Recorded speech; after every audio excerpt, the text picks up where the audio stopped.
Hola, a continuación hablaremos de los temas de pensamiento, lenguaje y representación.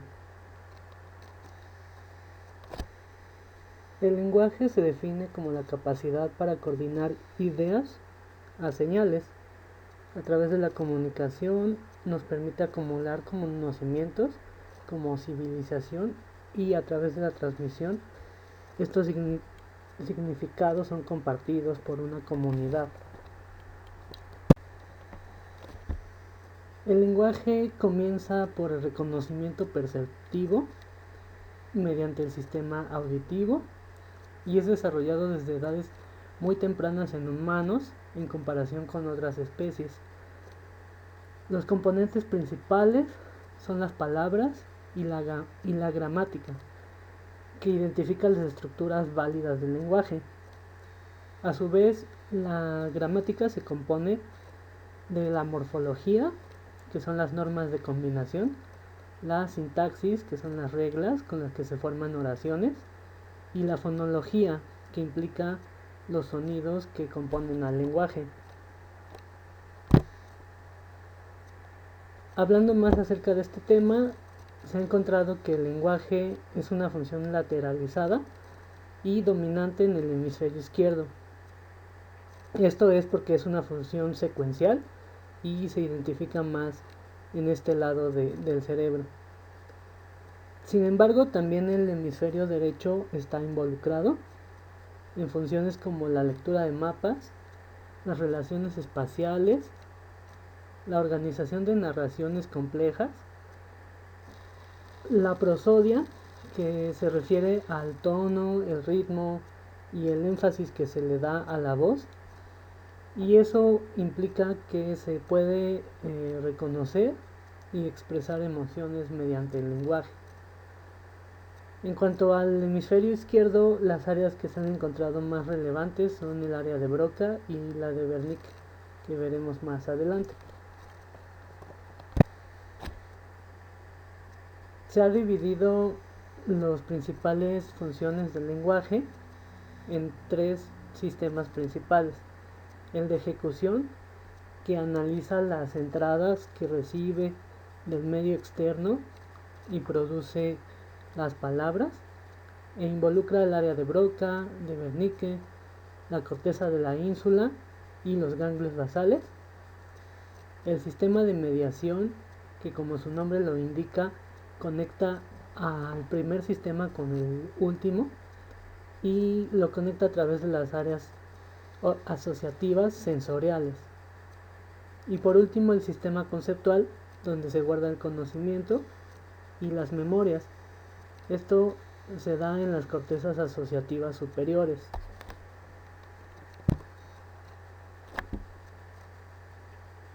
Las afasias son los principales trastornos del lenguaje y consisten básicamente en una alteración tanto de la comprensión o de la producción del habla. Entonces, los pacientes afásicos tienen dificultad para comprender, para repetir o para producir el lenguaje con significado debido a daños cerebrales. Son trastornos que surgen como resultado de un accidente cerebrovascular o un traumatismo craneoencefálico, e iremos viendo a detalle cada uno de ellos. Primero encontramos la afasia de Broca, que se ubica el daño, como su nombre lo dice, en el área de Broca, que es la zona inferior del lóbulo frontal izquierdo, además de regiones subcorticales, como los ganglios basales, en particular el núcleo caudado y la neocorteza. Sus principales síntomas son un habla lenta, que no es fluida y que cuesta mucho trabajo para estos pacientes el llamar palabras funcionales, es decir, artículos y demás componentes gramaticales para estructurar las oraciones. Afecta también la prosodia, debido a que a los pacientes les cuesta mucho trabajo tener un diálogo fluido y pues no se pueden notar el ritmo ni el tono de su voz. En esta afasia, el control motor secuencial está afectado para articular las palabras y se identifican principalmente tres déficits. En orden jerárquico es la dificultad de la articulación asociada con la área fusiforme de la cara, el núcleo caudado y la ínsula izquierda. La anomia, que es la dificultad para encontrar palabras, que se relaciona directamente con el área de Broca y la corteza frontal. Y la agramaticalidad, que se refiere a la imposibilidad de construir unas oraciones con orden gramatical correcto. Relacionado está la apraxia del habla, en la que se ve deteriorada la capacidad de realizar movimientos para producir los sonidos del habla. Aquí hay un daño en la circunvolución presental de la ínsula izquierda, que también está afectada en la fascia de Broca y además en la sustancia gris periacueductal. Por otro lado está la fascia de Wernicke, cuyo daño se ubica en esa área, que es la parte media y posterior de la circunvolución temporal superior izquierda, y además también hay daño en áreas posteriores del lenguaje, que es el lóbulo temporal medial. Sus características es que no hay una comprensión correcta del habla. Sin embargo, los pacientes pueden hablar fluidamente, aunque su producción carece de significado, es decir, hablan pues de una manera que no están transmitiendo un mensaje coherente. Además, los pacientes no se dan cuenta de su afectación. Entonces se cree que esta afasia es de tipo de recepción, porque no se reconocen los sonidos de las palabras, y así como en la afasia de Broca, esta se divide en varios déficits, entre los que se destaca el reconocimiento de las palabras. Aquí hay una subclasificación a la que se le llama la sordera pura, en la que hay un daño únicamente en el lóbulo temporal superior izquierdo, así como la corteza auditiva asociativa o las aferencias que llegan a estas zonas. Entonces, aquí no se reconocen los sonidos de las palabras, a pesar de que sí se puede entender su significado. Está afectado también precisamente la comprensión del significado, que ese es un daño particular del área posterior del lenguaje, y adicionalmente el poder convertir un pensamiento a una palabra. Tenemos también la afasia transcortical sensorial, en la que se ubica un daño en la parte posterior de la cisura lateral del lóbulo temporal, que es esta área posterior del lenguaje, y se ve afectado el intercambio de información entre las representaciones auditivas y los significados. Es decir, aquí se aísla, se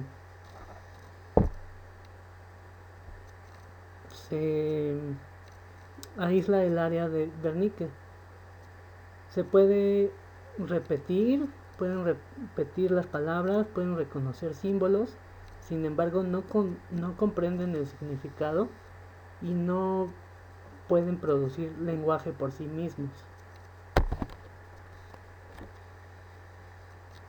En este tipo de afasia se puede dividir a su vez en afasias motoras, que van relacionadas con el área de Broca, y afasias sensitivas, que están relacionadas con el área de Wernicke. Aquí, como se ve en la imagen, pues cada una de ellas corresponde a lugares cercanos a estas áreas principales del lenguaje.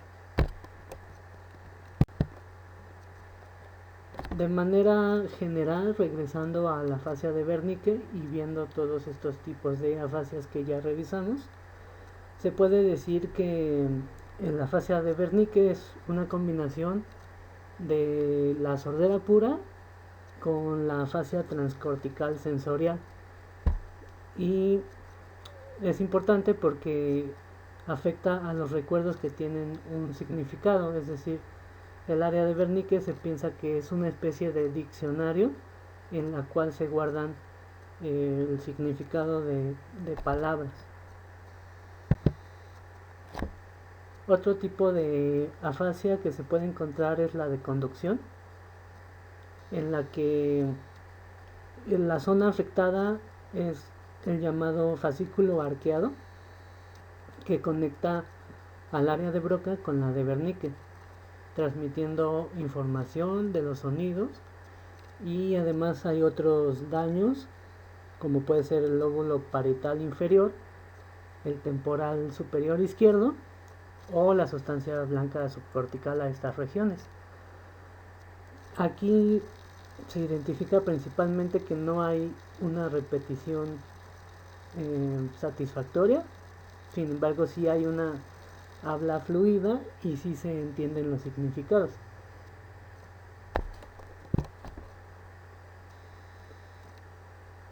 Se identifica principalmente a este tipo de pacientes con esta afasia porque cuando se le pide repetir una frase, ellos intercambian las palabras por sinónimos, dado que no encuentran la manera de repetir exactamente lo que se les dijo. Entonces he encontrado que esta vía, es decir, el fascículo arqueado, es relevante para la memoria verbal a corto plazo. De hecho, se le conoce como bucle fonológico. Y punto de aparte, podemos encontrar que la afasia global es una en la que se identifica la afasia de Broca sumada a la de Wernicke y sumada a esta afasia de conducción. Tenemos también la afasia anómica, que como su nombre indica, el principal síntoma es la dificultad para encontrar palabras adecuadas, y dado ello se utilizan circunloquios que refieren a modos indirectos de comunicar el mismo mensaje que se quiere. En esta están dañados regiones posteriores o anteriores del lóbulo frontal o parietal izquierdo y el lóbulo temporal también. En el frontal se especifica que se puede dar averbia, es decir, la falta de encontrar verbos adecuados, y en la temporal es respecto a objetos. También se dan otro tipo de afasias en el daño en la corteza asociativa del lóbulo parietal izquierdo, como es la autotopagnosia, que es la incapacidad para nombrar partes del cuerpo. Hay alteración de otras categorías semánticas, como son seres vivos, animales, nombres, utensilios y otros aspectos. En personas sordas también se presenta la afasia y se presenta de manera similar, afectando las mismas áreas, adicional a otras en las que participa el hemisferio derecho, dado que es importante la percepción espacial en estas personas. También existen afasias en la lectura o escritura, dado que existen mecanismos cerebrales en común, y en la afasia de Wernicke, por ejemplo, se afecta la capacidad de lectura, de escritura. En la afasia de Broca, la lectura en voz alta. En la afasia de conducción, hay una dificultad para leer y se presentan parafasias semánticas, que es el intercambio de palabras por sinónimos. En la fascia transcortical no hay comprensión de lectura, dado que tampoco hay comprensión del lenguaje verbal. Y más concretamente podemos encontrar un trastorno que se llama alexia, que se le conoce también como ceguera de palabras, y se identifica por el daño en la corteza visual del lóbulo occipital izquierdo y posterior del cuerpo calloso. Estos daños provocan que la información visual que se recibe no llega a la corteza extraestriada del hemisferio izquierdo, que es donde se procesa el lenguaje. Entonces, todos sus vías, sus caminos, como pueden ser la circunvolución lingual y fusiforme, están dañados. No hay forma de que llegue la información y se pierde la capacidad para leer. En cuanto a la lectura específicamente, encontramos que se compone de dos procesos: primero el reconocimiento y luego la pronunciación, y hay dos formas de lectura: lectura global y lectura fonética.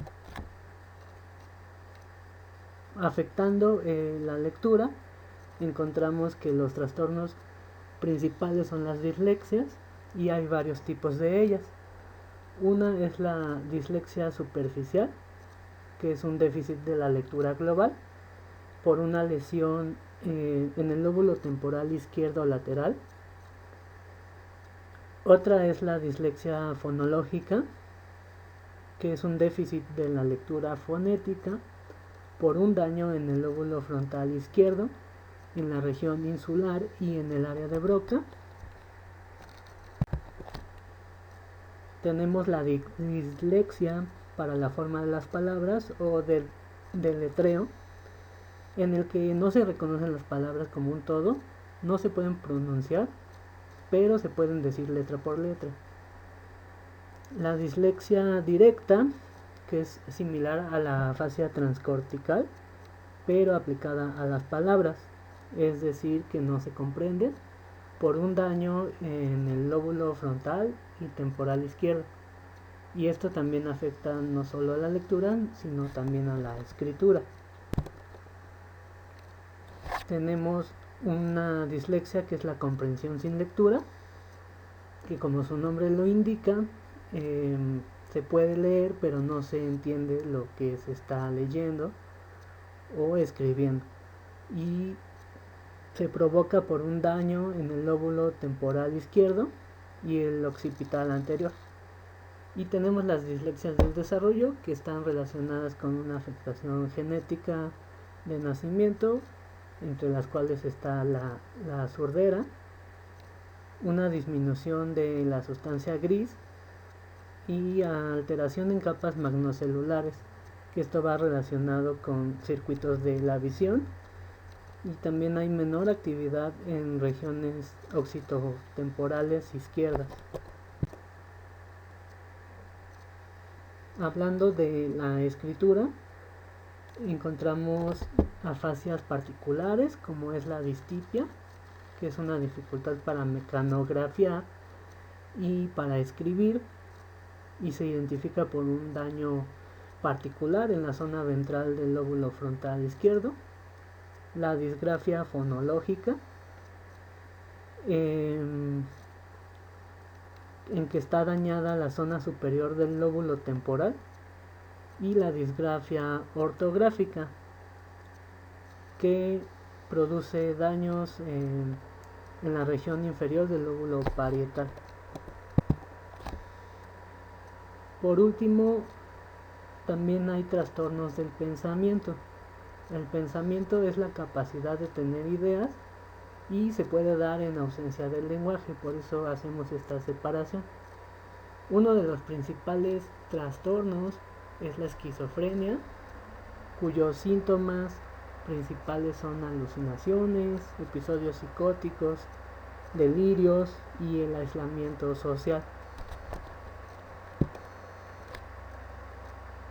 Hablando un poco en particular de la esquizofrenia, podemos decir que hay una tendencia genética, hay una actividad dopaminérgica que está aumentada, en especial de los receptores D2 y D4 en los sistemas mesocortical y mesolímbico, y hay una serie de alteraciones en ventrículos, en el globo pálido, que son parte de los ganglios basales, en el lóbulo frontal y en los lóbulos temporal e hipocampo. Son varias las zonas que están afectadas en este trastorno y nos daría mucho más tiempo para estudiar este trastorno. Sin embargo, lo dejaremos por aquí, diciendo que también hay otros trastornos del pensamiento, como son los del ánimo, en el que encontramos la depresión y la ansiedad, trastornos del aprendizaje, demencia, trastornos de la personalidad, que van relacionados todos con cierta afectación de los pensamientos. Estas fueron las referencias que fueron utilizadas para la presentación. Muchas gracias por su atención.